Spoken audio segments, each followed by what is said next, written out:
siapapun memiliki kesempatan untuk mencapai sukses. Saya akan undang orang-orang yang memulai karirnya dari bawah, orang-orang yang kehidupannya dulu sulit, tapi sekarang mereka sudah berhasil. Kita mulai dengan Pak Haryanto.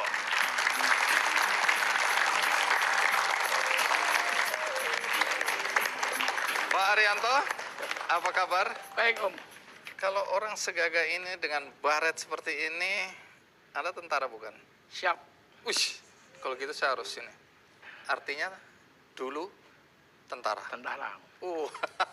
Sekarang pengusaha. Purnawirawan. Oh, purnawirawan yang pengusaha.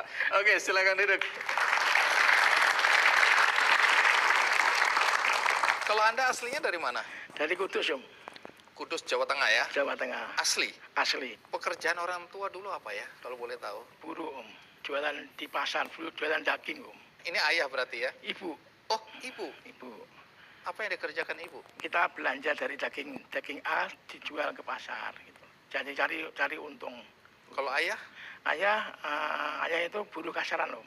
Duh, Ya, ayah keluarga itu dulu. dulu kerjanya mocok-mocok. Kalau ada orang ngasih kerjaan seperti bersihin tulang-tulang gitu loh, tulang-tulang kebu, bulang gitu. Kalau ada lowong, ada yang ngajak baru kerja, kalau enggak yang nganggur di rumah. Oh.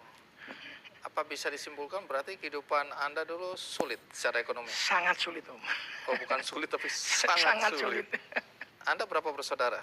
9. Kalau pendidikan Anda dulu apa? Saya sekolah teknik cukup ST ya. ST ya, sekolah teknik. Setelah dengan SMP. Ini buat teman-teman yang usianya masih muda nggak ngerti ini. ST itu setingkat SMP ya? SMP, Om.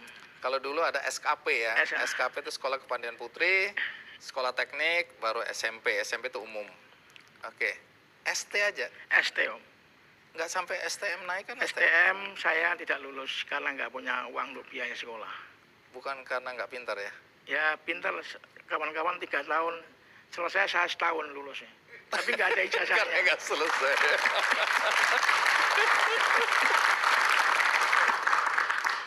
Dengan kondisi seperti itu, sekarang pekerjaan Anda apa? Saya pimpinan perusahaan PO Haryanto, BIS Haryanto. Perusahaan Otobus Haryanto. Ya. Dan itu ada namanya di jaket Anda ini, jas. Haryanto. Berarti Anda bukan bekerja di situ, tapi Anda yang punya. Siap, Om.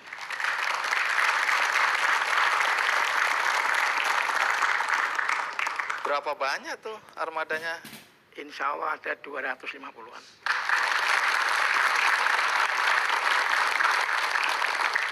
Tapi ini anak STM nggak lulus itu ya?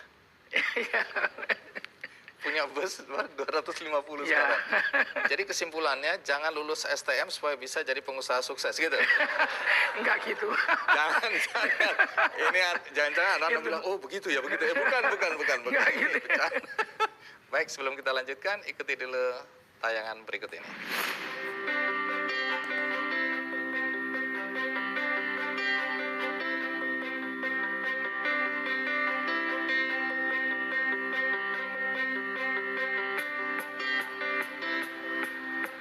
Perusahaan Otobus Haryanto atau PO Haryanto, transportasi darat antar provinsi di Pulau Jawa dan Madura sudah banyak dikenal di masyarakat. Perusahaan bus yang diambil dari nama pemilik bus yaitu Haryanto ini mulai dirintis sejak tahun 2002. Sebelum terjun ke dalam usaha transportasi bus, Haryanto adalah seorang anggota TNI Angkatan Darat Tangerang. Memiliki mimpi besar untuk terus membawa hidup keluarganya menjadi lebih baik. Dirinya pun bekerja ekstra untuk mewujudkannya. Sepulang dinas, pria kelahiran Kudus 17 Desember 1959 ini menyempatkan diri untuk menjadi supir angkutan kota hingga larut malam. Tidak berhenti di situ saja, dirinya menabung dan mengembangkan kompetensi dirinya dengan membeli angkot secara kredit. Perlahan tapi pasti, dirinya terus meningkatkan jumlah angkot yang mencapai ratusan unit sebelum dirinya memutuskan untuk berpindah usaha menjadi usaha transportasi bus pada tahun 2002. Yang awalnya hanya memiliki 5 bus, kini jasa angkutan penumpang darat dan pariwisata yang berasal dari Kudus, Jawa Tengah ini sudah memiliki lebih dari 250 bus dan mempekerjakan lebih dari 1.200 karyawan. Kalau saya pribadi memang dari kecil diasuh Pak Haji Haryanto, sekolahkan sama Bapak dipondokkan.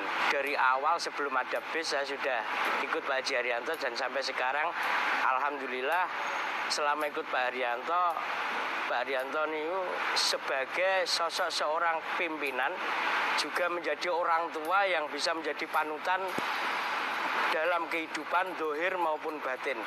Seorang motivator, seorang pimpinan yang mungkin tidak bisa atau tidak ada ditemukan sosok orang tua seperti Pak Haryanto juga.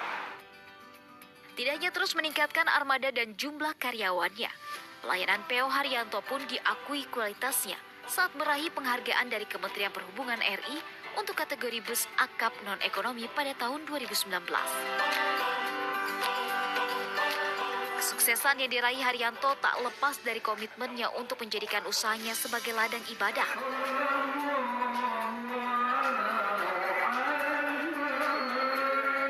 Sampai saat ini Haryanto kerap menyantuni lebih dari 5.000 anak yatim piatu.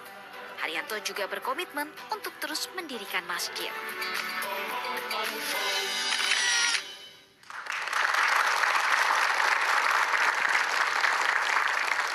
Biasanya kalau di desa, di kampung, ya di daerah-daerah, kalau lahir dari keluarga miskin, apalagi sangat miskin, berarti anak-anak ikut membantu mencari nafkah, begitu ya?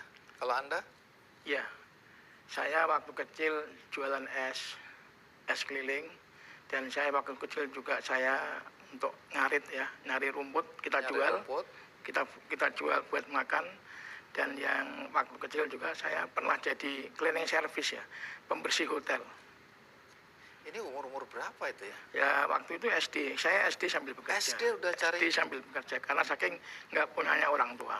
Terus dulu masuk ST, itu atas keinginan atau pilihan orang tua? Ya saya dulu cita-cita saya memang pengen jadi ABRIO. Oh, masuk tentara. Ya, Oke, kata terus? saya masuk SD lah saya di situ. Oh, oke. Jadi waktu ini kan nggak punya ijazah SMA atau STM kan? Tidak. Ya, Pak. Terus kerja apa sesudah itu? Ya saya waktu itu pernah jadi kuli bangunan ya.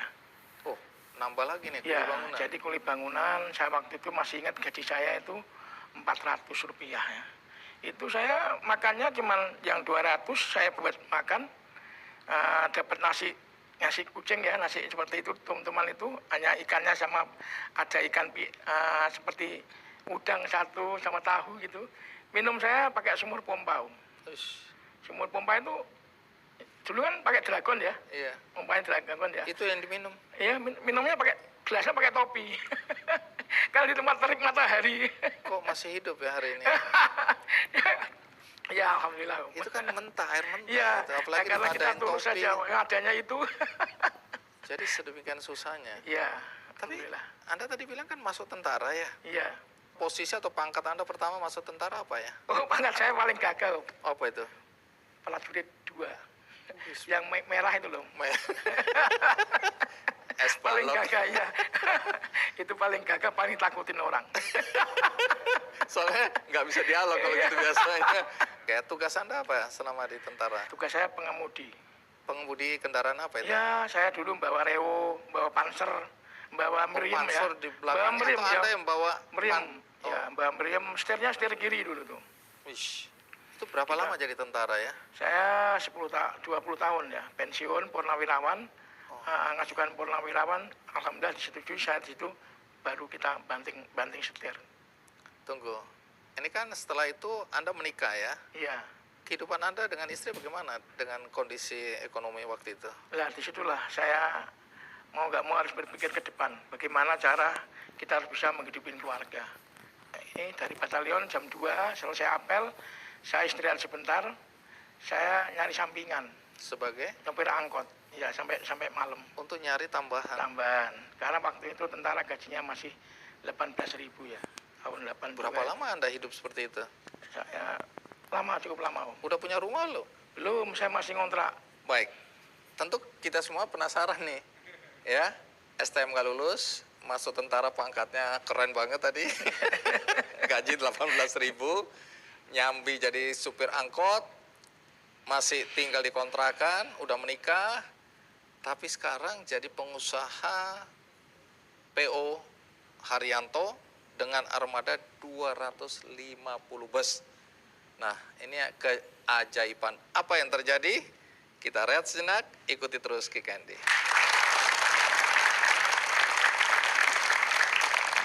Saya punya anak satu, saya boyong Ini dari Kudus kemana nih? ke Tangerang, ke Terus? boyong. Nggak ada tempat ini, saya akhirnya ngontrak. Yang tak kontrak itu dulu malah bekas kandang ayam.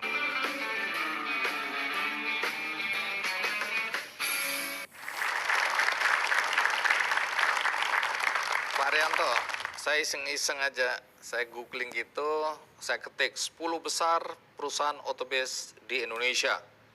Ternyata PO Haryanto masuk 10 besar. Nah, sekarang ceritakan bagaimana sampai kemudian Anda bisa jadi pengusaha bus. Ini kan purnawirawan tentara, hidupnya ya maaf ya, bukan tentaranya, tapi keadaan ekonomi sulit. Tiba-tiba, bukan tiba-tiba sih ya, sekarang ini kita lihat Anda jadi pengusaha sukses. Dari mana asal mulanya dulu? Jadi gini Om, saya prajurit 2, saya nyopir, prajurit 1, saya nikah dengan istri. Disitulah saya memboyong anak saya. Setelah saya punya anak 1, saya boyong 2, saya harus bisa memberikan kehidupan yang terbaik. Maaf, ini dari Kudus kemana ini? Ke Tangerang Om. Oh, Tangerang. Ya, Oke, terus? boyong. Disitulah nggak ada tempat ini, saya akhirnya ngontrak. Yang tak kontrak itu dulu malah bekas kandang ayam. Malah satu petak saya kontrak, hanya pas saya punya harta, satu-satunya harta itu dulu jam dinding. Jam dinding itu saya lihat waktu. Nah, disitulah akhirnya saya harus mengatur waktu mungkin ya. Saya pulang dinas, saya bekerja, nyopir. Saya dapat uang 10.000, saya kumpulin. Masukin kotak, tiap kumpulin. Akhirnya saya bisa terkumpul, kurang lebih itu saya ada uang 750. Saya beliin angkot kredit. Disitulah mulai berkembang. Lunas saya beli lagi, utang lagi. Ya, akhirnya berkembang. Saya sampai punya angkot itu kalau nggak salah hampir ratusan. Ini dimulai dari angkot ya? Ya, Terus? mulai kita akhirnya usaha saya melihat prospek angkutan kota ini ke depan akan sulit karena adanya Gojek. Di situ saya berpikir ke depan. Ini kalau nggak tak banting setir, saya akan berhenti usaha saya. Disitulah angkot sebelum ini kita jualin semua. Kita nekat, kita main bis. Jadi saya beli bis itu 5 itu utangan. Ya di situ jatuh bangun. Akhirnya 2004 saya bangun lagi, membuat bis yang eksekutif. 2007 terjadi gejolak BBM naik, kolab. Oh, jatuh lagi nih? Kolab jatuh lagi. Tapi kita nggak semudah itu kita menyerah. Alhamdulillah selesai itu kita bisa bangkit. Sampai sekarang kita punya SPBU, punya rumah makan ada 3.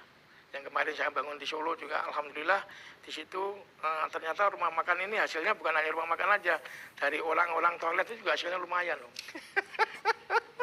Hasil toilet itu bisa buat bayar gaji karyawan itu. Wis, mantap. Termasuk saya itu yang masukin itu. Iya. Alhamdulillah, jadi di situlah kita jangan sampai kita ini takut belum belajar udah takut ombak. Oke. Kita harus semangat kita. Ini kan tadi cerita sukses itu kan bukan seketika ya. Ada proses di mana ada jatuh, ada bangun dan sebagainya. Iya. Ketika Anda jatuh, apa yang membuat Anda bisa bangkit kembali? Saya yakin tidak ada orang yang sukses itu tanpa ada ujian dan cobaan. Maaf, tidak ada di agama kita bahwa orang yang tawakal kepada Aku, kata Allah, sesulit apapun aku urusannya. Itu yang membuat saya yakin. Jangan takut ombak, teman-teman. sebelum kita berlayar. Nah, terakhir ini Pak Haryanto, sampaikan sesuatu untuk anak-anak di Indonesia, terutama anak muda nih, yang sampai hari ini berpikir bahwa kalau aku anaknya orang miskin, selamanya aku akan miskin, nggak bisa sukses. Itu kan nggak benar kan? Nggak benar. Nah, tolong sampaikan sesuatu supaya mereka semangat. Ya ini untuk adik-adik kita yang dilahirkan dari keluarga nggak mampu, jangan putus asa.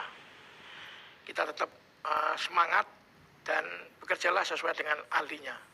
Jadi jangan ragu dan jangan mudah putus asa. Kita dilahirkan dari keluarga nggak mampu, belum tentu kita nggak mampu. Ya. Saya yakin, saya bilang justru orang kalau nggak mampu dari awalnya itu malah suksesnya lebih gampang. Karena apa? Kita tekun, berbakti kepada kedua orang tua. Itu yang penting, jangan ditinggalkan.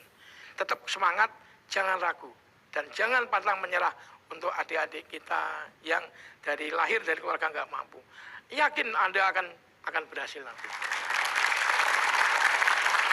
Luar biasa. Terutama kita harus menghargai orang tua. Baik, terima kasih Pak Haryanto untuk inspirasinya. Luar biasa.